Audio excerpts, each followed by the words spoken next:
There's always I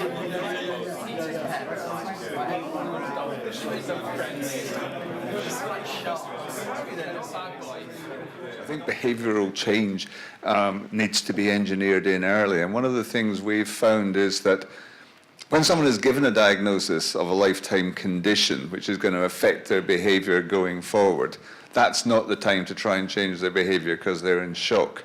Where there's real value is 30, 60, 90 days later, because it's not urgent, but it's important to spend time actually trying to change behavior at that point. First of Just an all, observation. fear alone, fear of death alone is not enough to motivate someone to change behavior. Right? I think all the people who smoke cigarettes knowing that it's going to cause cancer and potentially kill them, they still smoke cigarettes. So it's not enough to have been diagnosed with a disease and go home, fear of dying, and suddenly adopt new behavior. So that's A.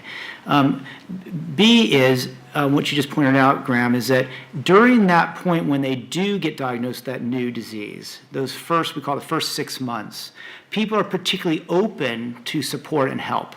Later, once they've kind of adopted the realities of whatever that is, and they've kind of taken on whatever new routine they've got, they're in their ways, and we don't need to, it's a different kind of support. But during those first 6 months after diagnosis, not in the hospital when they aren't listening to anything, but as we go through over several months, not one phone call 3 weeks later, it's a huge opportunity to support them through, in our world, we sort of created a framework of understanding how do you design systems that will enable people to adopt new behavior. And there are 4 system components, which I'm going to wave my hands in a moment, but we can talk later about it. But there's the activity itself, whether it's taking a new medication or exercise, whatever. There is the community of other people that might be doing something similar, suffering from a similar disease, what have you. There is the information that you might gather, whether it's secondary information or primary information. Sometimes patients who have a disease, they don't want to talk to people that they know very well about the disease for a variety of reasons. They'd rather talk to other people in the community or gather secondary information initially. And then there's this role of mentorship.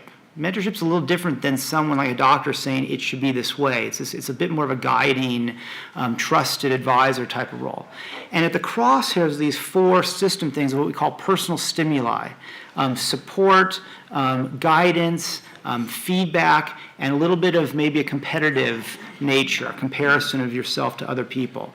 That if you can act to trigger one or more of those personal stimuli, you can actually encourage someone to adopt something new. Now, this is absent of goals.